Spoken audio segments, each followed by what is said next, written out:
মিলাদুন নবী সম্পর্কে আলোচনা হালকা করা দরকার।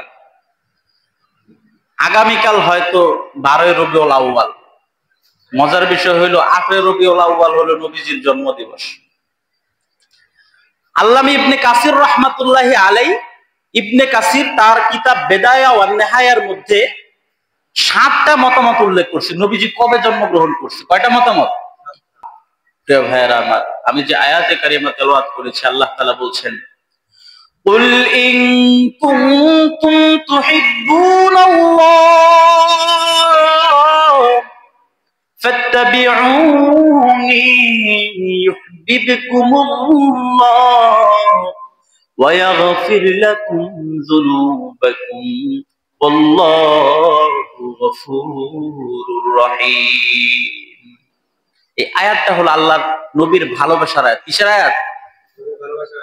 যে যারে ভালোবাসে তার সাথে তার মহাব্বত থাকলে, তার সাথে তার মিল থাকে, তার সাথে তার চরিত্রের মিল থাকে, আবেগ অনুভূতির মিল থাকে, স্বভাব চরিত্রের মিল থাকে।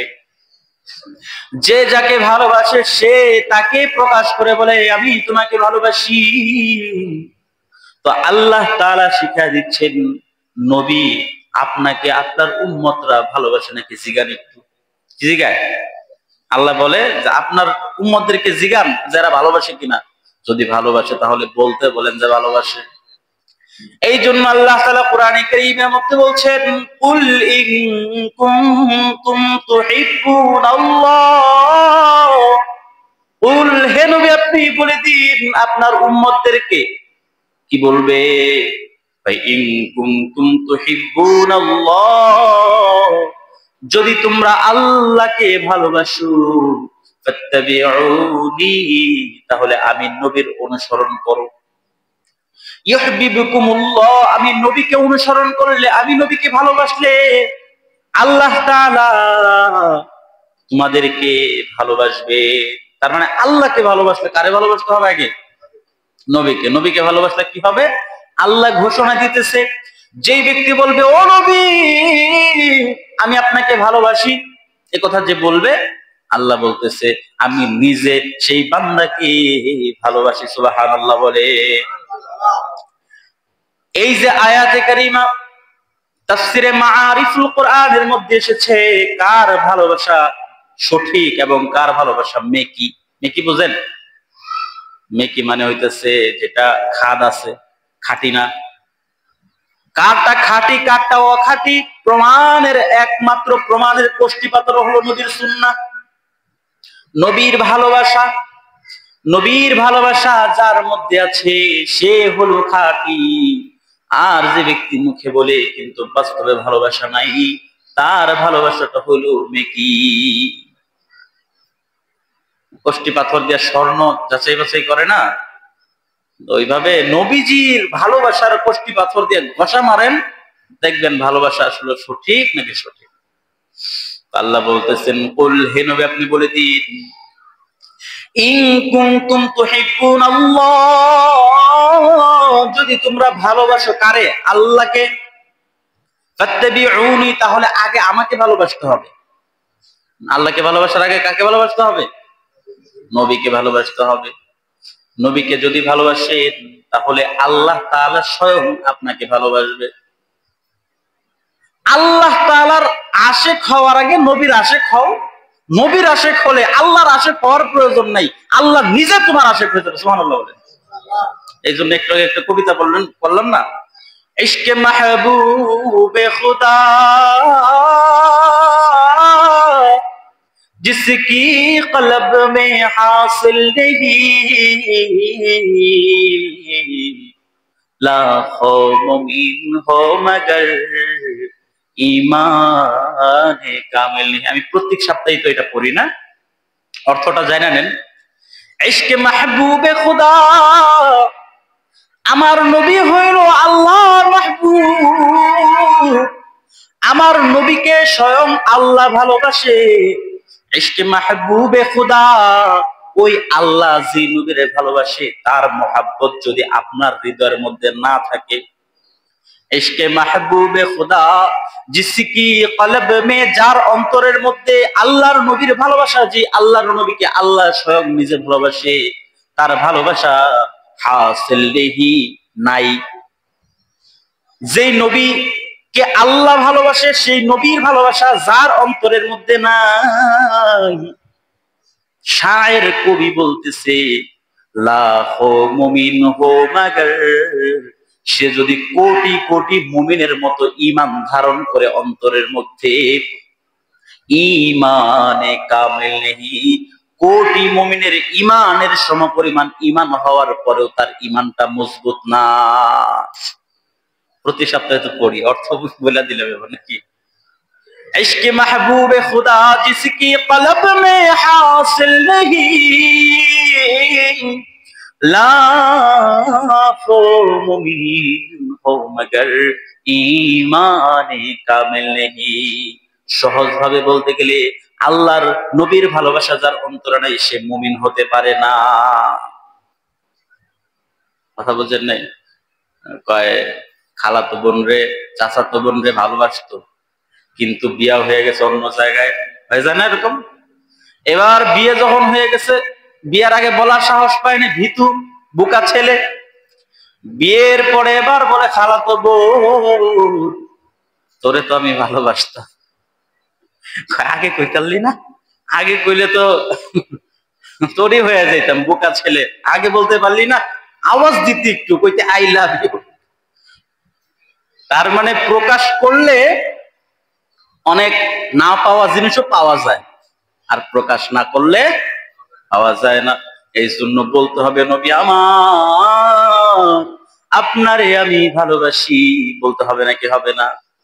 আপনি বলবেন নবী তো অনেক দূরে, বলে একদল ফেরেশতা আল্লাহ বানায়া রাখছে, যে ফেরেশতার কাজ হলো নবীজির দুরূদ যেখানে পড়া হয়, নবীর জন্য যেখানে দোয়া করা হয়, সেখানে যায় যায় সেই দুরূদ গুলা টুকায়া টুকায়া নবীজির কাছে নিয়ে যায়। সুবহানাল্লাহ বলেন। তা আপনি ভালোবাসা বলবেন দুরূদের মাধ্যমে, আল্লাহুম্মা সাল্লি আলা মুহাম্মাদ কামা সাল্লাইতা আলা ইব্রাহিম ওয়া আলা আলি ইব্রাহিম ইন্নাকা হামিদুম মাজিদ। এই যে দুরূদ পড়লেন, নবীরে বললেন নবী আমার আপনারে আমি ভালোবাসি, আমার তো কেউ নাই। কিয়ামতের ময়দানে যখন কেউ কারো থাকবে না, ইয়া নাফসি ইয়া নাফসি বলতে থাকবে, সেদিন আপনি বলবেন উম্মতি উম্মতি, সেদিন আমার জন্য সুপারিশ কইরেন। এই কথা বইলা নবীর কাছে সুপারিশ চাওয়ার, নবীকে ভালোবাসা বলার জন্য পদ্ধতি এইটা। আল্লাহ একদল ফেরেশতা নির্ধারণ করে দিয়েছে, যাও যাও আমার অমুক বান্দা অমুক জায়গায় তমুক স্থানে বৈশা বৈশা তোমার ভালোবাসা প্রকাশ করে, যাও যাও তাড়াতাড়ি সেই ভালোবাসা নবীজির কাছে পৌঁছায়া দাও। আমার নবী তো অনেক দূরে, আমার তো টাকা নাই, পয়সা নাই, বাড়ি নাই, গাড়ি নাই, যাইতে পারি না, কিন্তু আমার যাওয়ার দরকার নাই, নবীর জন্য ভালোবাসার চিঠি লিখে দাও। বলো সাল্লাল্লাহু আলাইহি ওয়াসাল্লাম, সকলে বলেন সাল্লাল্লাহু আলাইহি ওয়াসাল্লাম। দরুদ পড়ার ব্যাপারে আমাদের মধ্যে কারো মধ্যে মতানৈক্য নাই। আমাদের মধ্যে অনেক দলাদলি আছে, একদল সুন্নি, আরেক দল ওয়াহাবি, আরেক দল আহলে হাদিস, আরেক দল হানাফি, আরেক দল অমুক, আরেক দল তমুক, আরেক দল আটরশি, আরেক দল মাজারপন্থী, আছে না? কিন্তু নবীর উপর দুরূদ পড়তে হবে, নবীরা সালাম জানাতে হবে, এইটা নিয়ে কোনো মতানৈক্য? তাহলে আপনিও পড়তে পারেন, আমিও পড়তে পারি, কাজের সময় পড়তে পারি, খাওয়ার সময় পড়তে পারি, বসার সময় পড়তে পারি, সব সময় পড়া যায়, যায় না? যায় না। কিন্তু এখন একদল বের হয়েছে, ইয়া নবী সালার মধ্যে কি সালার মধ্যে জিলাপি ইয়া নবী, এগুলা পড়ে। কি পড়ে? ওই এত সুন্দর সুর হুজুর, শুনলে কই যায় আর পানি থাকে না, কান্না এসে পড়ে। আরে মিয়া, 20 বছর আগে যখন আমরা শুনছি, আমার এক বন্ধু বলছে, আপনারা অন্য কিছু মনে করেন না, কিছু কিছু গান বের হয়েছে, ওই গান শুনলে মানুষের চোখ দিয়ে পানি বের হয়েছে, তো গান কি জায়েজ হয়ে গেছে? তো ইয়া নবী সালাম আলাইকুম পড়লে ভাল লাগে, ঠিক আছে, কিন্তু পড়া তো জায়েজ নেই।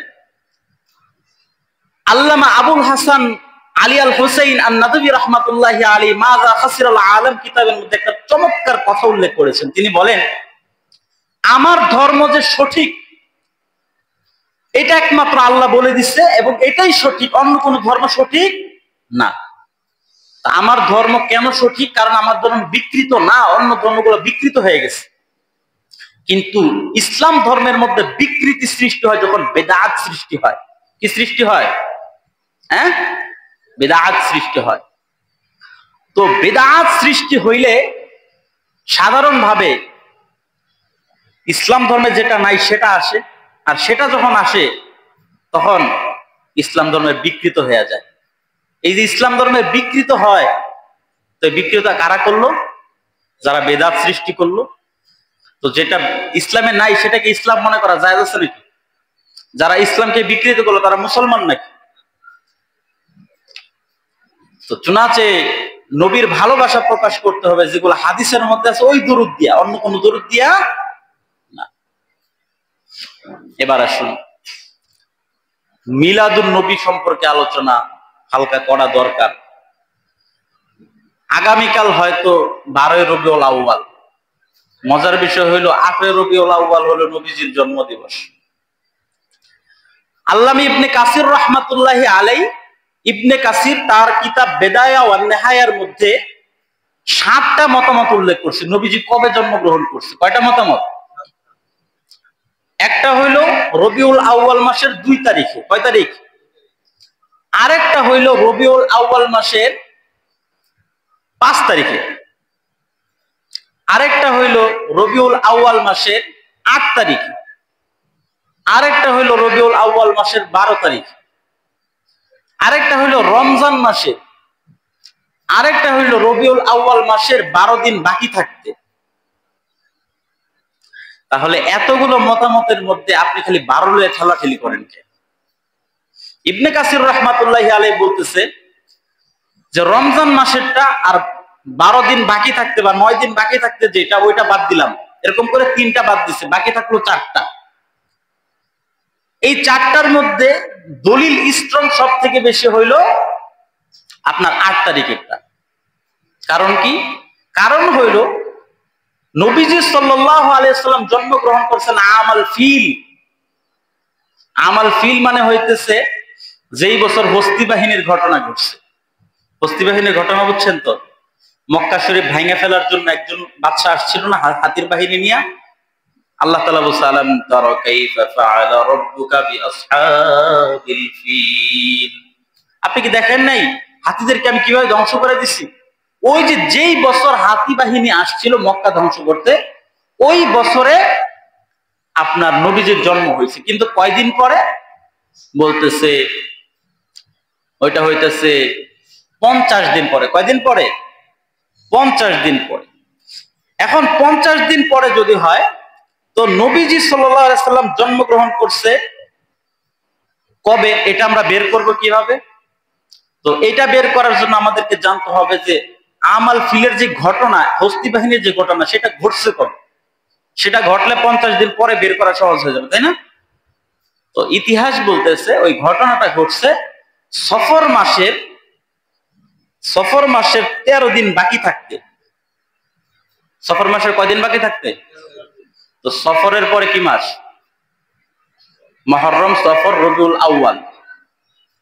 তো সফর থেকে আপনি 13 দিন ধরেন, তাহলে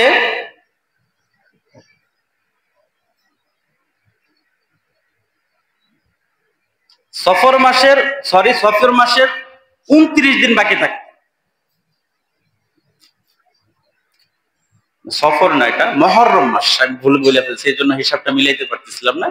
মুহররম মাসের কয়দিন বাকি থাকতে? 13 দিন। তো এখান থেকে 13 ধরে নেন। আর সফর মাসের 29 দিন, 13 আর 29 মিলে হয় 42 দিন। কয়দিন? আর 50 হইতে আর কয়দিন বাকি? এবার মুহররমের আপনি কয়দিন পাইছেন? 13 দিন। সফরের পাইছেন হচ্ছে 29 দিন। এটা মিলে হয়েছে কত? 42 দিন। এবার রবিউল আউয়াল মাসের কয়দিন পাইলে 50 দিন পূর্ণ হয়? 8 দিন। তাহলে নবীজির জন্ম কবে হয়েছে? রবিউল মাসের 8 তারিখ, তাই না? রবিউল আউয়াল মাসের 8 তারিখে। তাহলে 12 তারিখ নিয়ে যারা লাফায়, হ্যাঁ, আবেগে ফেলা হবে না। মজার বিষয় হলো নবীজির জন্ম সোমবারে, মৃত্যু কিবারে? সোমবারে। তো নবীজির জন্মদিন যেদিন, মৃত্যু দিন সেদিন। এবার নবীজির জন্মদিনে যদি আনন্দ করতে হয় তাহলে অর্ধেক দিন আনন্দ করতে হবে, অর্ধেক দিন কান্না করতে হবে। কিন্তু আর খালি জিলাপি খায়, আর কিছু করে ভাইরে। সুন্নত মানো, নবীজি নিজে সুন্নত পালন করছে কেমনে? যেদিন তার জন্ম সেদিন তিনি রোজা রাখছেন, আর তুমি জিলাপি খাও। পার্থক্য আছে না নেই? এবার আসেন, আমরা তারিখ পাইলাম, এখন প্রশ্ন হইল যে তাহলে 12 তারিখের কথা আসলো কোথা থেকে? এটার একটা হাদিস আছে না নেই? আছে তো। কিন্তু হাদিসের বর্ণনা করে হলো ওয়াকিদি। আমরা যে একটা হাদিস বলি, এই হাদিস আরেকজন বলে, সে তা আরেকজন থেকে শুনে, সে আরেকজন থেকে শুনে, সে হয়তো একজন সাহাবী থেকে শুনে, এইভাবে ধারাবাহিক ভাবে আমাদের কাছে আসে, তাই না? এই ধারাবাহিক ভাবে যে আসে, এর মধ্যে একজন ব্যক্তির মধ্যে যদি একটু সমস্যা থাকে, আছে না কিছু মানুষের চরিত্রে, কথাবার্তায় একটু সমস্যা, তো ওয়াকিদি নামক একজন ব্যক্তি আছে, এই ব্যক্তির কথার সাথে কাজের কোনো কি নাই, মিল নাই। এই জন্য এই হাদিসটাকে বলা হয় জয়ীফ। কি বলে? তো যদি জয়ীফ হয় বা দুর্বল হয় তাহলে কি গ্রহণযোগ্য হবে হাদিসটা? না। এবার আসেন, হাদিসটা দুর্বল হওয়ার কারণে আমরা গ্রহণ করি নাই, কিন্তু মাশহুর বা প্রসিদ্ধ হয়ে গেছে 12 তারিখ। তো প্রসিদ্ধ ধরা যাবে নাকি যেটা শক্তিশালী ওটা ধরতে হবে? যেটা শক্তিশালী ওটা ধরতে হবে। চুনাচে এই জন্য অনেক আলেমরা বলতেছে ঠিক আছে আমরা 12 তারিখ ধরে নিলাম, কিন্তু শুধু 12 তারিখের জন্য আমরা সীমাবদ্ধ না থাকি, 8 তারিখের অপশনটার জন্য রাখি কমপক্ষে। তো নবীর ভালোবাসা প্রকাশ করতে হবে নবী যেভাবে প্রকাশ করছে। এখন কথা হইল, নবীজির ভালোবাসা প্রকাশ করার জন্য প্রতি বছর আনুষ্ঠানিক ভাবে ভালোবাসা শুরু, মানে একটা অনুষ্ঠান করা, জিলাপি খাওয়া, এটা শুরু হয়েছে কবে থেকে? প্রশ্ন আছে না নাই? নবীজি করছে কোনোদিন যে আমার জন্মদিন হ্যাপি বার্থডে টু ইউ বলো? বলছে কোনোদিন? কেক কাটো বলছে কোনোদিন? জিলাপি খাও বলছে কোনোদিন? নবীজি করছে কোনোদিন? কোন সাহাবী করছে? আবু বকর করছে? ওমর করছে? উসমান করছে? আলী করছে? অন্য কোন সাহাবী করছে? তাবিঈ করছে? তাবে তাবিঈ করছে? কোন পীর সাহেব করছে? আইম্মায়ে কেরাম করছে? আবু হানিফা করছে? ইমাম শাফিঈ করছে? কেউ করে নাই। শুরু হইলো কেমনে? বলে ইরাক। ইরাক কোন জায়গা জানেননি? যত ভেজালের গুড়া ওই ইরাক, শিয়াদের আড্ডাখানা ইরাক। হুসাইন রাদিয়াল্লাহু তাআলাকে হত্যা করছে ইরাক, ইসলাম ধ্বংস করছে ইরাক, ইসলামের বিকৃত হয় ইরাক। ইরাকের মধ্যে ইসলামের সব থেকে বেশি বিকৃত হয়, বেদাত চালু হয় ইরাক থেকে। ওখানে একজন বাদশা ছিল, বাদশার নাম আবু সাঈদ। নাম কি? জোরে কর, নাম কি? আবু সাঈদ। এই লোকে 604 হিজরিতে, কত হিজরিতে? একজন আলেম ছিল, মাজার পূজারী আলেম, নাম হলো আবুল খাত্তাব। নাম কি? আবুল খাত্তাব। এই হুজুরের পরামর্শে সর্বপ্রথম খ্রিস্টানদের দেখবেন কি যেন একটা দিন পালন করে না, ক্রিসমাস ডে, যিশু খ্রিস্টের জন্মের দিন 25শে ডিসেম্বর। তো তারা দেখলো, তারা যদি তাদের পয়গম্বরের জন্মদিন পালন করে, আমরা কেন করব না? কিন্তু ইসলাম কিন্তু বলে নাই। তো ইসলাম যেহেতু বলে নাই, আপনি অমুক তমুক করে দেখে আপনারও করতে হবে, আমাদের দেশে এখন হয় না। চুনাচে 604 হিজরিতে ওই হুজুরের পরামর্শে প্রথমবার এই জিনিস আবিষ্কার করছে। এখন বলেন, নবীজি যেটা আবিষ্কার করে নাই, আবু বকর যেটা আবিষ্কার করে নাই, ওমর যেটা আবিষ্কার করে নাই, 600 হিজরির পরে একজন মানুষ যেটা আবিষ্কার করছে, এটা কি ইসলাম হতে পারে নাকি পারে না? তাহলে এই ইসলামের নামে ইসলামকে বিকৃত করা জায়েজ আছে নাকি নাই? জায়েজ নাই। এবার একটা জিনিস মাথায় রাখবেন, সুন্নিদের মধ্যে যত খারাপ দিক থাকুক না কেন, একটা দিক ভালো। ভালোটা হলো তারা নবীর ভালোবাসা প্রকাশ করে বেশি। সুবহানাল্লাহ বলেন। অতএব আমরা নবীজির জন্মদিনকে বিরোধিতা করতে যাই, নবীজির ভালোবাসা যেন কইমা না যায়, সেদিকে লক্ষ্য রাখতে হবে। এই জন্য ভালোবাসার কিছু অংশ আমি বয়ান করবো ইনশাআল্লাহ। আরেকটা কথা বইলা দিই, মিলাদুন নবী মানে কি? মিলাদ মানে জন্ম, মিলাদ মানে কি? নবী মানে নবী। মিলাদুন নবী মানে হলো নবীজির জন্ম। এখন আপনারা যে বলেন হুজুর আসেন মিলাদ পড়ি, মিলাদ কি পড়া যায়? একজন জন্মগ্রহণ করছে আর আপনি বলতেছেন পইরা আসি, জন্মগ্রহণ কি পড়া যায়? বুঝছেন কথাটা? এখন যদি বলেন যে নবীজির জন্ম তো আলোচনা করা যায়, আলোচনা করা আর পড়া তো এক জিনিস না, তাহলে বুঝেন মিলাদুন নবীর দুইটা অর্থ আছে। কয়টা অর্থ? একটা হলো নবীজির জন্মগ্রহণ, আর একটা হলো নবীজির জন্ম বৃত্তান্ত আলোচনা। তো জন্মগ্রহণ করা হোক অথবা জন্ম বৃত্তান্ত আলোচনা করা হোক, কোনটা কি পড়া যায়? তাহলে আপনারা যে বলেন হুজুর আসেন মিলাদ কইরা আসি, পাইলেন কই? আজকে থেকে ভুলে এই শব্দ বললেন না। কি বলবেন? যে হুজুর দোয়া করি, হুজুর আসেন একটু, নাকি মিলাদ পড়ি বলবেন? বললেন না কিন্তু, মনে থাকবে নি?